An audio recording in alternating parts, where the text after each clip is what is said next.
Politics. Contemporary world को हमने पहले भी जाना है कि जो सेकंड वर्ल्ड वार है उसके बाद से जो समय शुरू होता है वो वर्तमान समय तक, उसको कॉन्टेम्परेरी समय माना जाता है। ध्यान रह जाएंगे भाई। अगला एक और डायग्राम देखें इसमें। ये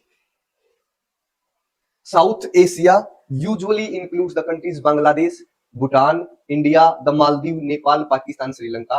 ये जो इसका नॉर्थ और साउथ वाला, ईस्ट और वेस्ट, जो ये नेचुरल बाउंड्री है, ये इस पूरे एरिया को वन जियोपॉलिटिकल यूनिट बनाते हैं। ठीक है, इसलिए हम इस पूरे के पूरे एरिया के बारे में जानेंगे। साउथ में इंडियन ओशियन, वेस्ट, अगर वेस्ट की बात करें या फिर तो इस साउथ ही लगा, एक पार्ट अरबियन सी और उधर बंगाल की खाड़ी।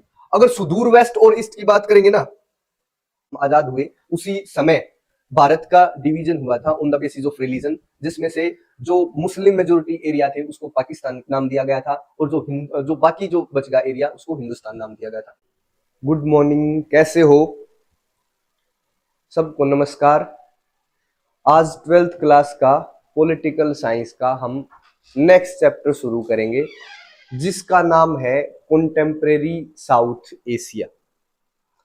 देखो, आपको पता होना चाहिए पॉलिटिकल साइंस की दो बुक हैं अपने सिलेबस में, एक है कॉन्टेम्परेरी वर्ल्ड पॉलिटिक्स, एक है कॉन्टेम्परेरी इंडियन पॉलिटिक्स। और जो फिलहाल हम किताब कर रहे हैं उसका नाम है contemporary world politics. Contemporary world को हमने पहले भी जाना है कि जो सेकंड वर्ल्ड वार है उसके बाद से जो समय शुरू होता है वो वर्तमान समय तक, उसको कॉन्टेम्परेरी समय माना जाता है।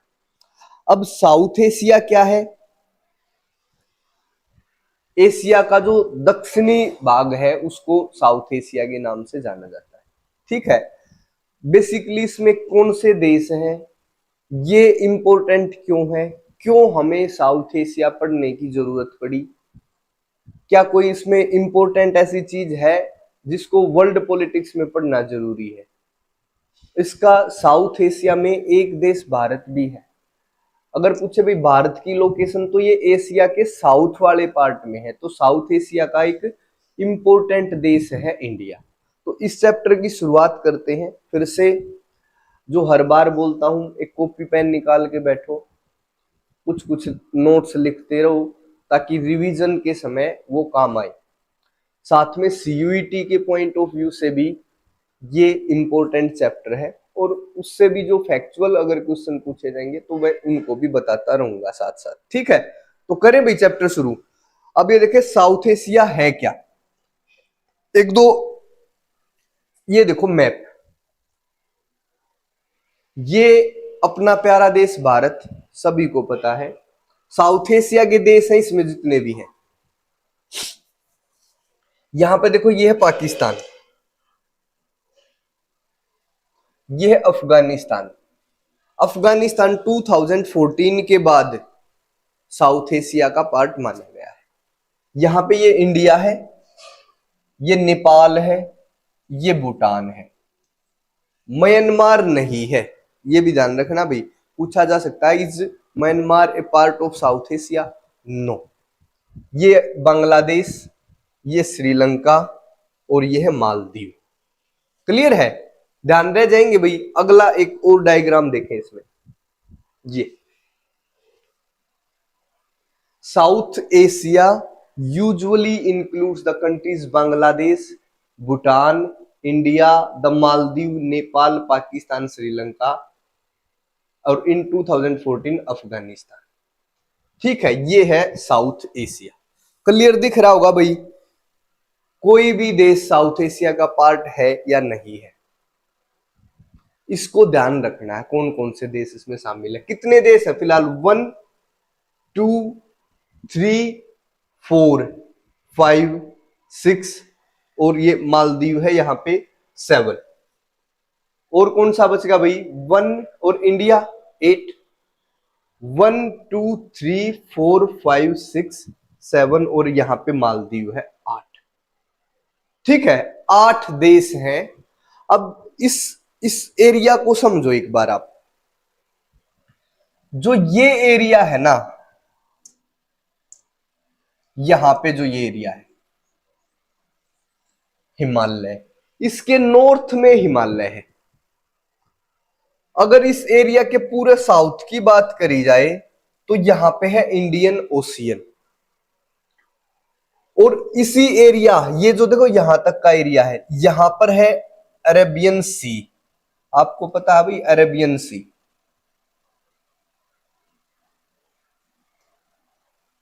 ठीक है। और ये इधर वाला जो एरिया है यहां पे क्या है, बे ऑफ बंगाल, बंगाल की खाड़ी। ये क्या है नीचे, इंडियन ओशियन। और यह उत्तर में अगर हम नॉर्थ की बात करें हिमालय, ठीक है। ये जो इसका नॉर्थ और साउथ वाला, ईस्ट और वेस्ट, जो ये नेचुरल बाउंड्री है, ये इस पूरे एरिया को वन जियोपॉलिटिकल यूनिट बनाते हैं, ठीक है। इसलिए हम इस पूरे के पूरे एरिया के बारे में जानेंगे। और सबसे पहली बात जो इंपॉर्टेंट भी, जिसको आप बोल सकते हो भारत भी इसका हिस्सा है। ये भारत, ये है ना पूरा एक जियोपॉलिटिकल एरिया है। साउथ एशिया में हम यूजुअली इन देशों को देखेंगे। अफगानिस्तान अपने सिलेबस में नहीं है तो हम उसको काट देंगे। नॉर्मली हम किसको देखेंगे, पाकिस्तान को, नेपाल, भूटान, बांग्लादेश, श्रीलंका और द मालदीव, ठीक है। क्लियर है भाई। चले, अब जो सबसे पहला क्वेश्चन, अभी पता चला सिर्फ साउथ एशिया है क्या, वाई, एक क्वेश्चन से शुरू करेंगे।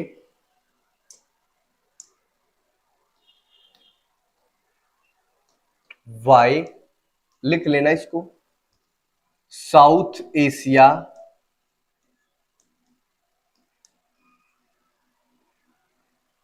इज इंपोर्टेंट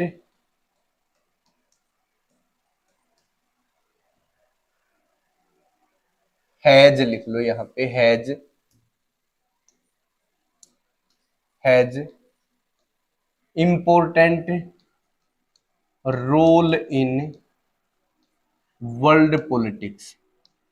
भाई वर्ल्ड पॉलिटिक्स में इसका क्या महत्व है, हम क्यों पढ़ते हैं इस एरिया को, इसमें क्या खास बात है ये बतानी।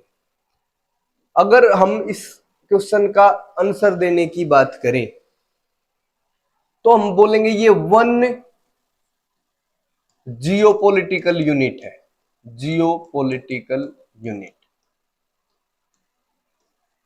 यूनिट को आप एरिया भी बोल सकते हैं, जिसके नॉर्थ में हिमालय, साउथ में इंडियन ओशियन, वेस्ट, अगर वेस्ट की बात करें या फिर तो इस साउथ ही लगा लो, एक पार्ट अरबियन सी और उधर बंगाल की खाड़ी।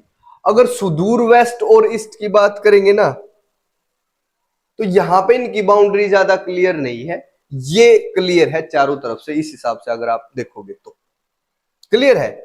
और ये जो इसकी नेचुरल बाउंड्री है, इसको एक नेचुरल ऐसा एरिया बना देते हैं जो एक जियोपॉलिटिकल यूनिट के रूप में दिखता है। क्लियर है भाई। इसके बाद देखो ध्यान से, इस एरिया में लिंग्विस्टिक, कल्चरल, सोशल डिस्टिंक्टिवनेस है। डिस्टिंक्टिवनेस का मतलब होता है विचित्रता, अलग से। ये पूरा का पूरा एरिया अपने आप में विशिष्ट है। और इस एरिया की स्टडी हम एक साथ कर सकते हैं।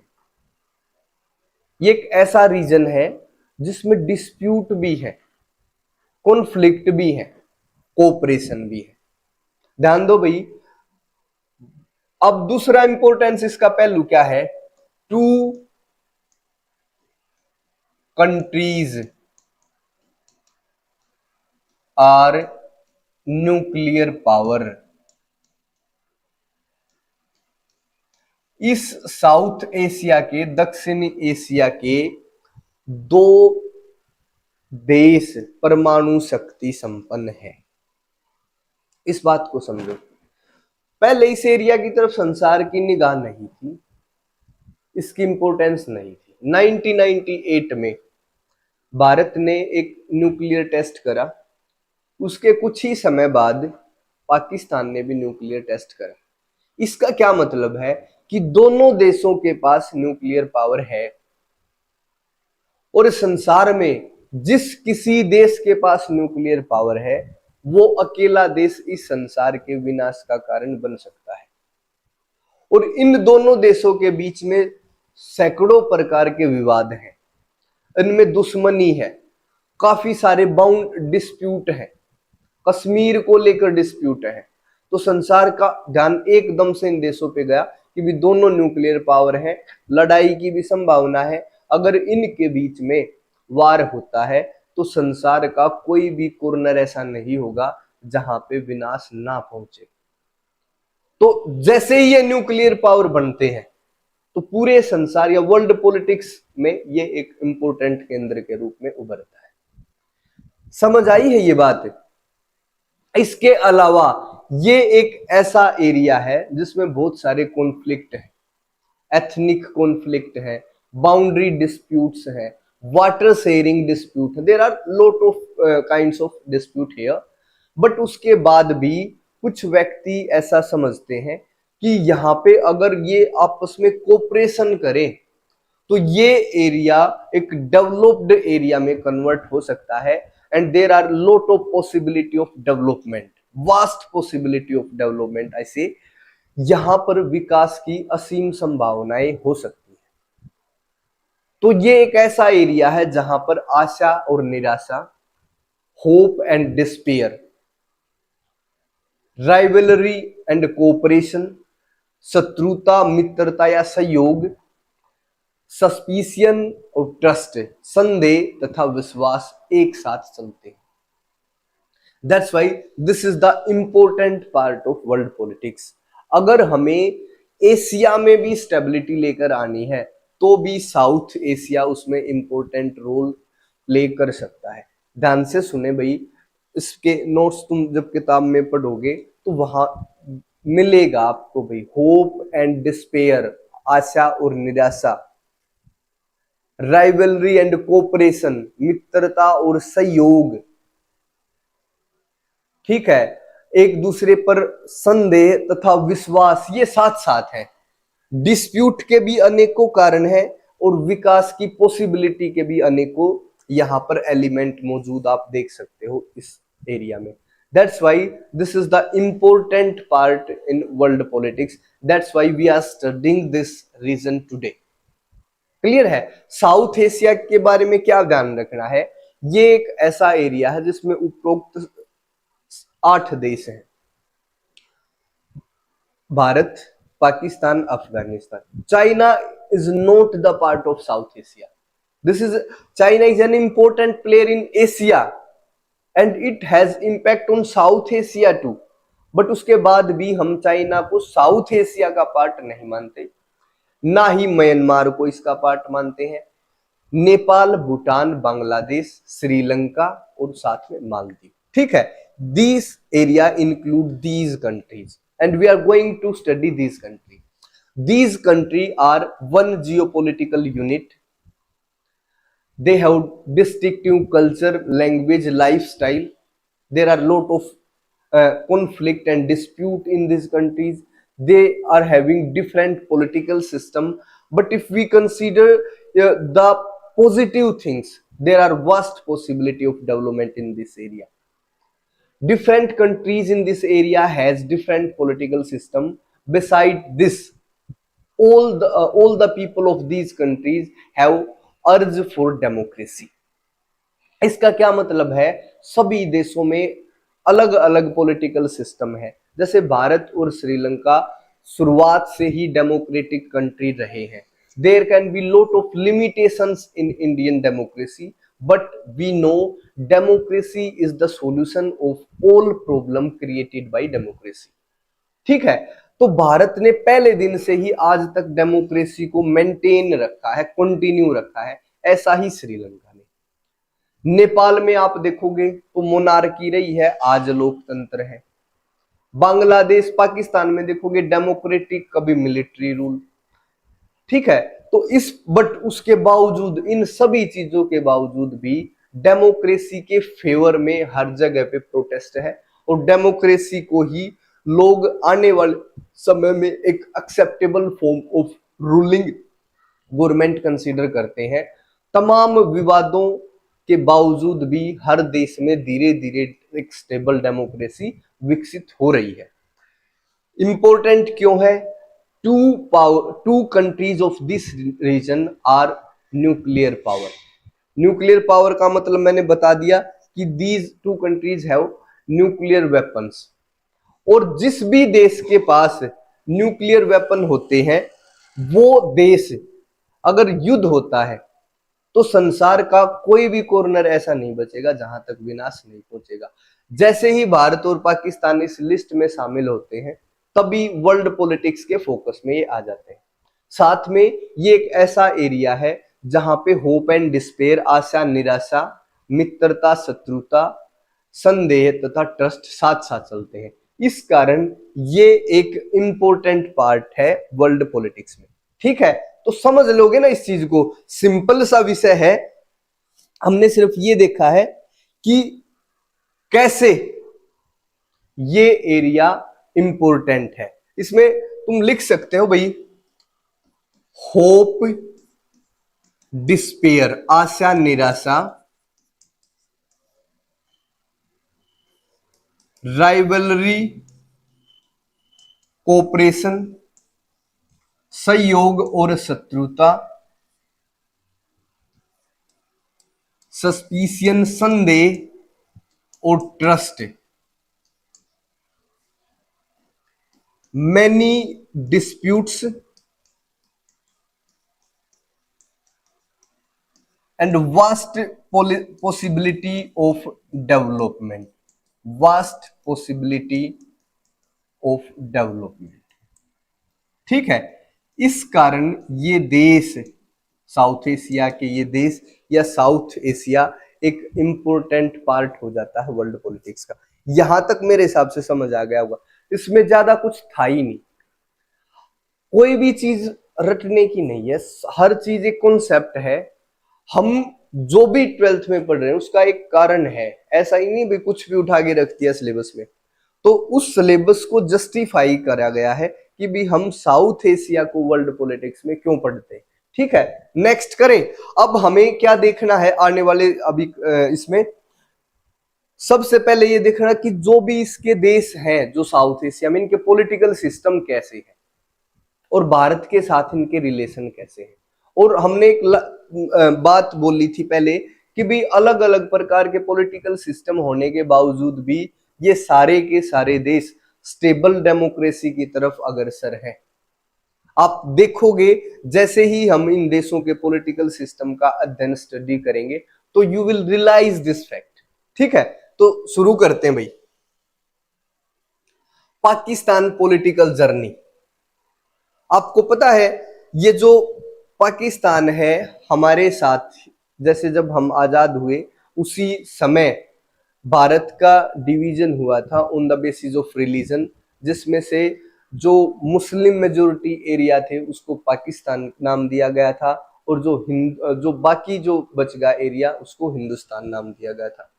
पाकिस्तान के दो पार्ट थे, एक western Pakistan in the west of Punjab, और एक eastern Pakistan in the east of Bengal, या बंगाल का जो ईस्ट पार्ट है। ठीक है, तो ये ध्यान रखना है। अब इसकी पाकिस्तान का पॉलिटिकल सिस्टम के बारे में हम कुछ चीजें पढ़ेंगे। ठीक है, यहां पे ध्यान दो भाई, पहली चीज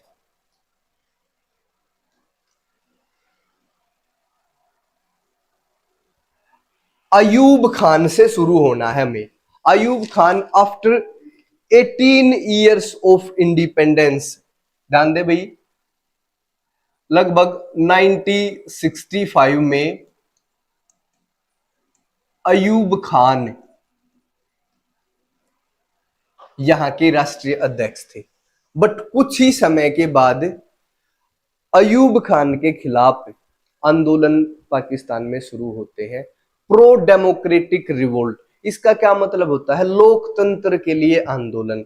और अयूब खान को हटाकर याहिया अली खान वहां के अध्यक्ष बनते हैं, याहिया खान। ध्यान दो भाई, सिर्फ ये बात का ध्यान रखना है, आजादी के 18 सालों के बाद अयूब खान के नेतृत्व में वहां पर राष्ट्रीय अध्यक्ष बनते हैं अयूब खान पाकिस्तान में।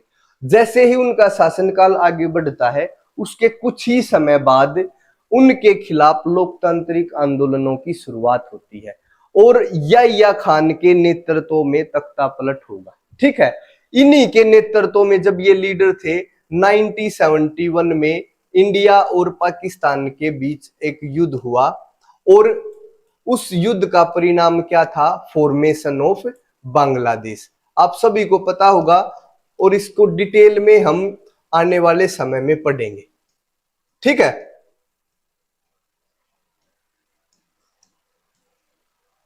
बांग्लादेश बना, याहिया खान थे उस समय पाकिस्तान के राष्ट्रीय अध्यक्ष। अब 1971 से लेकर 1977 तक यहां पर डेमोक्रेटिक गवर्नमेंट रही। ये थे भाई सेना के जनरल, सेना का राज था पाकिस्तान के ऊपर। 1971 से लेकर 1977 तक डेमोक्रेटिक गवर्नमेंट रही और जो इनके लीडर थे जुल्फिकार अली भुट्टो, यहां के राष्ट्रीय अध्यक्ष थे। ठीक है भाई, यहां पे बताने की क्या कोशिश है, सैन्य तंत्र से हम डेमोक्रेसी की तरफ मूव करे हैं। 1977 से लेकर 1988 तक यहां पे मिलिट्री रूल रहा। कौन लीडर थे? जिया उल हक। इनकी लीडरशिप में मिलिट्री रूल।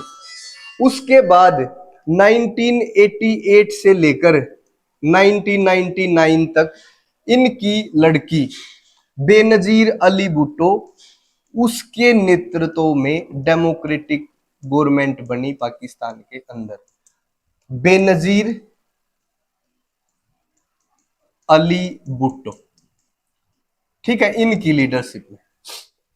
ध्यान से समझो भाई, पाकिस्तान में हो क्या रहा है। इसका पॉलिटिकल सिस्टम कभी मिलिट्री कभी डेमोक्रेसी, कभी मिलिट्री कभी डेमोक्रेसी।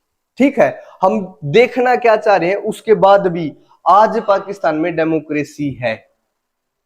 अगर डेमोक्रेसी के लिए अर्ज ना होती तो क्यों बार बार डेमोक्रेसी की स्टैब्लिशमेंट हो रही है। अब देखो 1999 से लेकर यहां पे एक और शासक आते हैं, मुशर्रफ, परवेज मुशर्रफ। इनके लीडरशिप में मिलिट्री रूल स्टैब्लिश होगा। इन्होंने 2001 में एक फेक इलेक्शन भी करवाया, ये दिखाने के लिए भी मैं डेमोक्रेटिक हूं। देखो, एक सेना के शासक को अपने आप को डेमोक्रेटिक दिखाने की जरूरत क्यों पड़ी? क्योंकि इसको पता है कि पूरे देश में डेमोक्रेसी के पक्ष में लोग हैं, तो एक इलेक्शन करवाता है 2001 में और अपने आप को इलेक्ट करवाता है। बट उसके बाद भी 1999 के बाद से लेकर 2008 तक इनका शासन रहा और इसको मिलिट्री रूल ही बोला गया। 2008 के बाद यहां पर डेमोक्रेटिक रूल है। ये है पाकिस्तान का पॉलिटिकल जर्नी की बात। देखो, हमने अभी सिर्फ पाकिस्तान की पॉलिटिकल जर्नी की बात करी है, जिसमें आजादी से लेकर जब से इसकी फॉर्मेशन हुई है उससे लेकर आज तक क्या पॉलिटिकल सिस्टम रहा है। कभी मिलिट्री रूल, कभी democracy.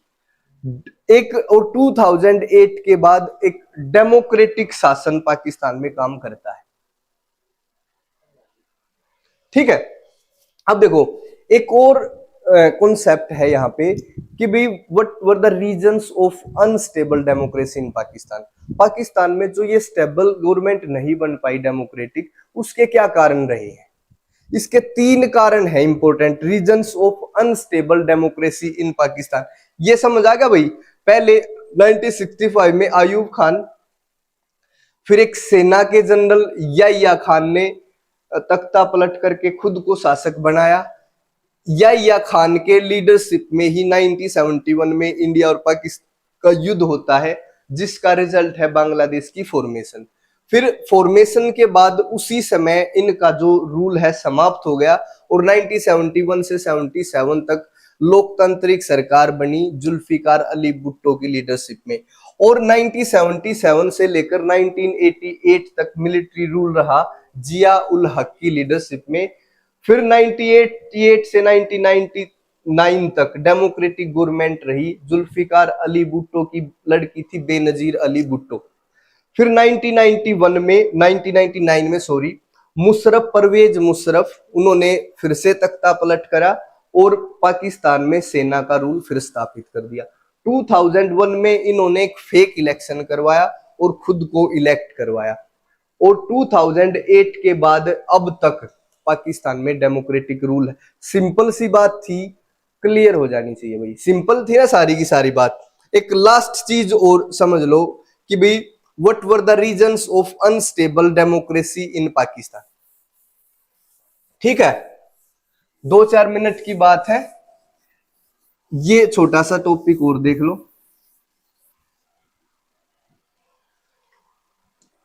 Reasons of instability of democracy in Pakistan. Pakistan में क्या कारण है कि अनस्टेबल डेमोक्रेसी रहा। इसके अगर हम रीजंस की बात करें तो 3 कारण इंपॉर्टेंट है। पहला कारण है भाई social dominance of landlords, religious groups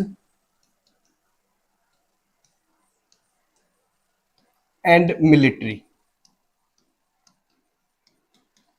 Pakistan के अंदर जो जमींदार है, जो धार्मिक समूह है और जो सेना है, उसका समाज पर बहुत ज्यादा प्रभाव पड़ा है। इनके कारण यहां पर अनस्टेबल गवर्नमेंट या डेमोक्रेसी रही है। इनके अनुसार मिलिट्री रूल सबसे अच्छा है, क्योंकि मिलिट्री रूल में क्या होगा, डिसीजन लेना सबसे आसान है। ठीक है, और ये जो ग्रुप है तीनों ही, अब मान लिया डेमोक्रेसी आ गई। डेमोक्रेसी का मतलब होता है सब इक्वल हो गए। इक्वल होने का मतलब है किसी के पास कोई भी विशेष अधिकार नहीं है। लैंडलॉर्ड्स के पास विशेषाधिकार है, रिलीजियस ग्रुप्स के पास विशेषाधिकार है। अगर इनके जो प्रिविलेज हैं, ये जो विशेष अधिकार है, डेमोक्रेसी आएगी तो ये छीन लिए जाएंगे। तो ये चाहेंगे भी डेमोक्रेसी हो। Democracy is based on the equality. Democracy consider every single person equal, चाहे वो किसी भी पद पे हो, किसी भी कास्ट का हो, किसी भी रिलीजन का हो। ये वो ग्रुप है पाकिस्तान के अंदर जिनके पास प्रिविलेज है और ये नहीं चाहेंगे भी इनके प्रिविलेज समाप्त हो। ठीक है, दूसरा जो कारण है इंडिया पाक रिलेशन। भारत और पाकिस्तान के बीच में शुरुआत से ही बहुत सारे विवाद रहे हैं। भारत एक न्यूक्लियर पावर है और हमेशा पाकिस्तान को यह भय सताता रहा है कि भी भारत अटैक कर सकता है।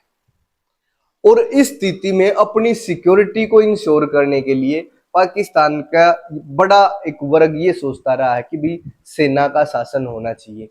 अगर भारत अटैक कर देता है और यहाँ पे डेमोक्रेटिक कंट्री है तो डिसीजन लेने में समय ज्यादा लग जाएगा, क्योंकि डेमोक्रेसी में डिसीजन होता है पार्लियामेंट के थ्रू, उसमें उसका डिस्कशन होगा, फिर उसके बाद कोई डिसीजन पे पहुंचा जाएगा।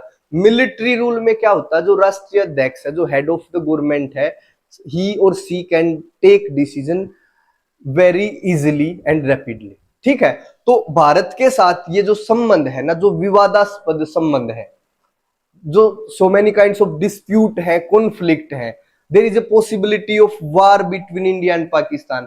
ये जो परिस्थितियां है, ये पाकिस्तान में मिलिट्री रूल को वैलिडिटी प्रोवाइड करने वाली है। इनके अनुसार जो लोकतांत्रिक सरकार होती है वो डिसीजन मेकर नहीं होती, समय पर डिसीजन नहीं लेती, वो पूरे देश के लिए काम नहीं करती, वो सिर्फ अपने इंटरेस्ट के लिए काम करती है।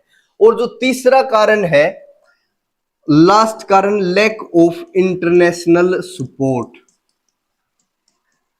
लैक ऑफ इंटरनेशनल सपोर्ट, अंतरराष्ट्रीय सहयोग की कमी।